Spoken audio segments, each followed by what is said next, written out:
तो क्या हाल है आप सभी की। उम्मीद करते हैं सब बढ़िया होंगे, सब मौज काट रहे होंगे। तो देखिए, जैसे कि आपको पता है कि भारत रशिया से दबाकर ऑयल खरीद रहा है, क्योंकि देखा जाए तो रशिया भारत को बहुत ज़्यादा डिस्काउंट दे रहा है, लेकिन रशियन ऑयल के ऊपर तो बहुत ज़्यादा प्राइस कैप लगा हुआ है, जिसकी वजह से भारत यहाँ पर प्राइस कैप को मानता ही नहीं है कि भाई अगर हम मानेंगे प्राइस कैप को तो रशिया हमें तेल नहीं देगा। अब हम प्राइस कैप को मान रहे हैं तो इस वजह से जो यूरोपियन कंपनी है, शिपिंग कंपनी, वो हमें सर्विस नहीं दे रही है, ना ही कोई इंश्योरेंस दे रही है। तो करे क्या। और ये जो तेल को सप्लाई किया जा रहा है वो कौन कंपनी सप्लाई कर रही है, इसके बारे में अब डिटेल सामने निकल कर आ गई है कि ये कौन सी कंपनी है, मिस्टीरियस कंपनी है। तो आज इसके बारे में पूरी तरह से बात करते हैं कि मिस्टीरियस कंपनी कौन सी है और किस तरह से यहाँ पर ये ऑपरेट कर रही है। लेकिन उससे पहले अगर आप चैनल पर नए होना तो चैनल को सब्सक्राइब जरूर कर देना। वीडियो को चाहे लाइक करो या डिसलाइक करो, लेकिन चैनल को सब्सक्राइब जरूर कर देना। चलिए शुरू करते हैं। तो बात करते हैं मामला क्या और हम इसके बारे में क्यों बात करें। तो जैसे कि आपको पता है कि पिछले 15 महीनों से रूस यूक्रेन के बीच दबाकर युद्ध हो रहा है, जिसमें कोई भी हार मानने को तैयार नहीं है। ना तो पुतिन हार मानने को तैयार है, ना यूक्रेन के राष्ट्रपति ज़ेलेंस्की हार मानने को तैयार है। और इतना ही नहीं, अभी रिसेंटली रूस की राजधानी मॉस्को में स्थित जो क्रेमलिन है उस पर एक ड्रोन अटैक किया गया था। और क्रेमलिन ही वो जगह है जहाँ पर पुतिन रहते हैं। यहाँ पर पुतिन को मारने की कोशिश भी की जा चुकी है और इस हमले के बाद पुतिन कहीं पर बंकर में चले गए और कहाँ पर चले गए हैं ये किसी को भी नहीं पता। लेकिन जब रूस ने यूक्रेन पर हमला किया था तो तब यहाँ पर पश्चिमी देशों ने रूस पर दबाकर सैंक्शंस लगा दिए। और इतना ही नहीं, रूस को स्विफ्ट से निकाला, रूस के 300 बिलियन US डॉलर सीज कर दिए और रूस के क्रूड ऑयल और गैस पर सैंक्शंस लगा दिया। और इतना ही नहीं, दूसरे देशों को रशियन ऑयल खरीदने से रोकने के लिए रूस के ऑयल पर प्राइस कैप लगा दिया। और इस प्राइस कैप का मतलब ये है कि अगर किसी को रूस से ऑयल खरीदना है तो वो रशिया का ऑयल $60 से ऊपर का नहीं खरीद सकता है। अगर कोई रशिया का ऑयल $60 पर बैरल से कम खरीदता है तो ठीक है, उसको शिपिंग सर्विस और इंश्योरेंस दोनों मिलेगा। लेकिन अगर कोई देश $60 से ऊपर के रेट से रशियन ऑयल खरीदता है तो उसको यहाँ पर कोई भी शिपिंग सर्विस और इंश्योरेंस नहीं मिलेगा। और देखा जाए तो पूरी दुनिया में यूरोप की इंश्योरेंस कंपनी और शिपिंग कंपनी का ही डोमिनेंस है। तो इस तरह से यहाँ पर सारा मामला बिगड़ गया। लेकिन भारत को तो रशिया बहुत ज़्यादा डिस्काउंट दे रहा था और ये डिस्काउंट $20, $25, $30 प्रति बैरल तक था। तो भारत ने पश्चिमी देशों द्वारा लगाया गया जो प्राइस कैप था उसको मानने से इनकार कर दिया, क्योंकि एक तरफ तो रूस ने उस देश को ऑयल देने से ही मना कर दिया था कि जो प्राइस कैप को मानेगा, तो भारत प्राइस कैप को नहीं मानता। तो रूस यहाँ पर भारत को सस्ता तेल देने के लिए तैयार हो गया था। और भारत के लिए रशियन ऑयल ज़रूरी भी था, क्योंकि अगर भारत रशिया से ऑयल नहीं खरीदता तो भारत को $90 या $100 में ऑयल खरीदना पड़ता। लेकिन रशिया हमें काफ़ी तगड़ा डिस्काउंट दे रहा था, तो ऐसे में भारत के लिए यही बेहतर है और भारत के लोगों के हित में भी है रशियन ऑयल। लेकिन दोनों देश तो यहाँ पर तैयार हो गए कि चलो हम यहाँ पर ऑयल का ट्रेड करते हैं, लेकिन उस ऑयल को भारत कौन पहुँचाएगा, क्योंकि पश्चिमी देशों ने तो यहाँ पर शिपिंग सर्विस और इंश्योरेंस देने से ही मना कर दिया था। तो ऐसे में भारत यहाँ पर यूरोपियन शिपिंग सर्विस का इस्तेमाल ही नहीं कर सकता था। तो ऐसे में कौन यहाँ पर भारत को रशियन ऑयल सप्लाई कर रहा है। तो यहाँ पर फाइनली उस शिपिंग कंपनी के बारे में पता चल गया है जो लार्ज क्वांटिटी में रशियन ऑयल को भारत ला रही है। और वो किसी और देश की कंपनी नहीं है बल्कि भारत की ही कंपनी है जो मुंबई बेस्ड है।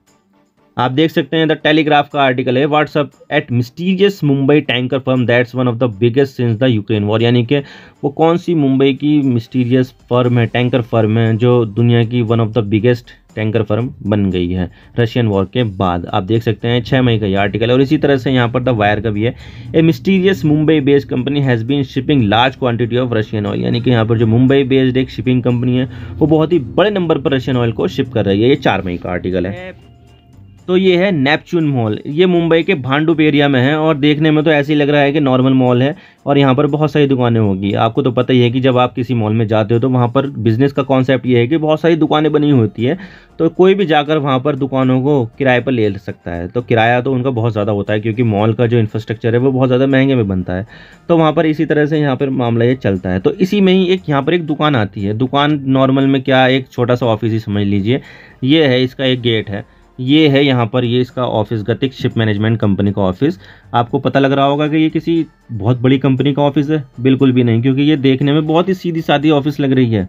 और ये जो ऑफिस है ना, यहाँ पर तो 2 कंपनियां काम करती है, एक तो गतिक शिप मैनेजमेंट कंपनी और दूसरी जो कंपनी है वो है बुएना विस्टा शिपिंग कंपनी। यानी कि 2 शिपिंग कंपनियों का एड्रेस सिर्फ एक सेम जगह पर ही है, यानी कि यहाँ पर 2 कंपनियां ऑपरेट करती है। तो आप देख सकते हैं कि मामूली दिखने वाला जो ऑफिस है वो कितने बड़े बड़े यहाँ पर काम कर रहा है। तो जो दिखता है वो बिकता नहीं है। यानी कि डोंट जज a book by its cover, यानी कि जो बाहर से चीज़ दिख रही है वो ऐसी अंदर से हो, ऐसा कोई भी पॉसिबल नहीं है। और मैं आपको बता दूं कि इस कंपनी गतिक शिप मैनेजमेंट कंपनी ने पिछले 1-1.5 साल में इतने ज़्यादा टैंकर खरीदे हैं जितने टैंकर दुनिया की किसी भी शिपिंग कंपनी ने नहीं खरीदे हैं।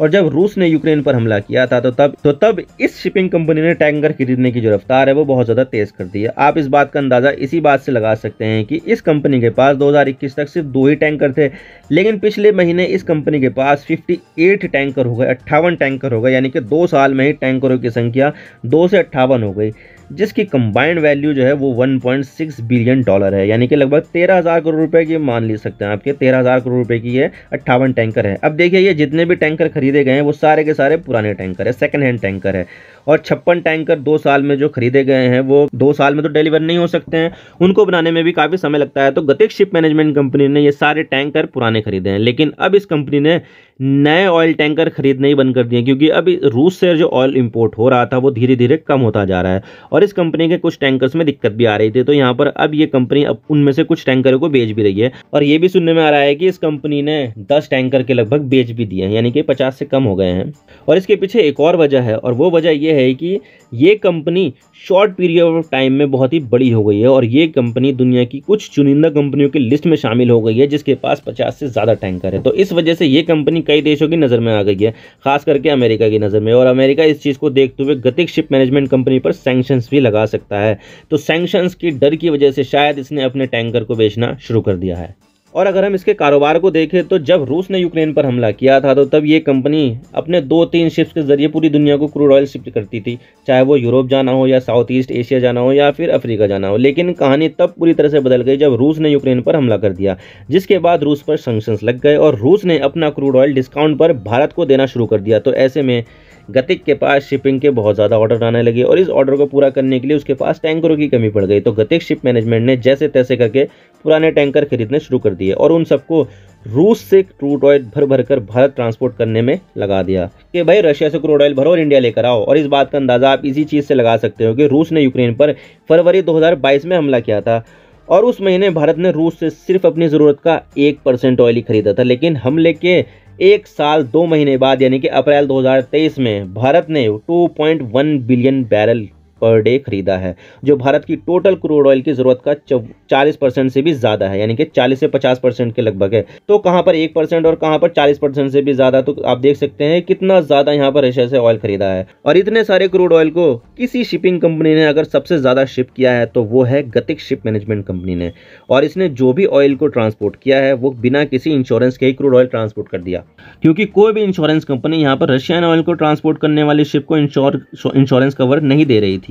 और इसके पीछे ये वजह थी कि रशियन ऑयल पर प्राइस कैप लगा हुआ है, लेकिन जो भी क्रूड ऑयल ये कंपनी शिप कर रही है तो वो प्राइस कैप से ज़्यादा के रेट पर रशियन ऑयल को ट्रांसपोर्ट कर रही है। तो अगर ऐसे में कोई भी कंपनी यहाँ पर इन शिप्स को इंश्योरेंस कवर देती तो यहाँ पर इन कंपनियों के सामने इसके रेपरकशन भी आ जाते, क्योंकि देखा जाए तो प्राइस कैप लगा हुआ है। तो अगर ऐसे में ये इंश्योरेंस कंपनियाँ रशियन ऑयल को शिप करने वाले टैंक के ऊपर अगर इंश्योरेंस कवर देती तो यहाँ पर अमेरिका और पश्चिमी देश यहाँ पर उस इंश्योरेंस कंपनी के ऊपर ही सैंक्शन लगाते, तो यहाँ पर वो पूरी तरह से कोलैप्स हो जाती। तो इस वजह से जो इंश्योरेंस कंपनी है उन्होंने यहाँ पर रशियन ऑयल को शिप करने वाले जो टैंकर है उनको इंश्योरेंस कवर दिया ही नहीं, और इस वजह से जो गतिक शिप मैनेजमेंट कंपनी है वो बिना इंश्योरेंस के ही यहाँ पर ट्रांसपोर्ट कर रही थी ऑयल को। लेकिन सवाल ये आता है कि ये कंपनी दुनिया की सबसे बड़ी शिपिंग कंपनियों में से एक बन गई, लेकिन इस कंपनी का मालिक कौन है? तो देखिए ये कंपनी क्या है, कौन है और कौन कौन इसके मालिक है, ये अभी भी एक मिस्ट्री है और पिछले 7-8 दिनों से इसके बारे में बात हो रही है और इसके पीछे फाइनेंशियल टाइम्स पड़ी है ताकि ज़्यादा से ज़्यादा जानकारी सामने आए। लेकिन अभी तक ये एक मिस्ट्री कंपनी ही है।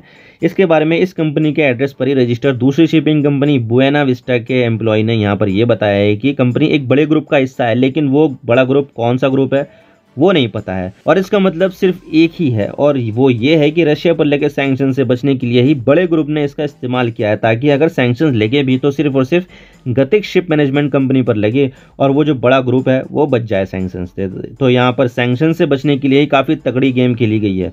और इसके अलावा जो शिप ब्रोकर्स हैं, एनालिस्ट है और कमोडिटी ट्रेडर्स है उसके भी इस कंपनी के साथ लिंक्स हैं। और इसके अलावा रूस की सबसे बड़ी जो ऑयल एक्सपोर्टर कंपनी है वो है रोजनेफ्ट, और इस रोजनेफ्ट कंपनी की 49% हिस्सेदारी है भारतीय oil refinery company Nayara energy में। और नयारा एनर्जी कंपनी ही रूस से आने वाले ऑयल को ही प्रोसेस कर रही थी, अब ये भी हो सकता है कि नियारे ने यहाँ पर गतिक से कांटेक्ट किया होगा कि हमें यूरोप से ना तो टैंकर मिल रहे हो, ना ही उस पर कोई भी इंश्योरेंस मिल रहा है, तो क्या तुम रूस से अपने टैंकर के जरिए क्रूड ऑयल भारत ला सकते हो ताकि हम इसे प्रोसेस कर सके। तो शायद इस वजह से यहाँ पर गतिक मान गई और रूस से ऑयल भर भर कर भारत लाने के काम में ये कंपनी लग गई। तो ये है पूरा मामला और उस छुपी रुस्तम कंपनी का मामला जिसने यहाँ पर रूस का ऑयल ट्रांसपोर्ट किया है। और जैसे कि आपको पता है कि ओपेक प्लस ने अभी रिसेंटली ही क्रूड ऑयल के प्राइस को बढ़ाने के लिए अपने प्रोडक्शन को कट कर दिया था, तो उसमें रशिया ने भी अपने प्रोडक्शन को कट किया था और इस चीज़ से रूस अब ज़्यादा ऑयल चाइना को सप्लाई कर रहा है, क्योंकि चाइना से रशिया की सीमा भी मिलती है और रूस आसानी से रेलवे और पाइपलाइन के जरिए चाइना को क्रूड ऑयल सप्लाई कर सकता है। तो यहाँ पर अब भारत को सप्लाई किए जाने वाला क्रूड ऑयल कम होता जा रहा है और पहले भारत का सबसे बड़ा क्रूड ऑयल का सप्लायर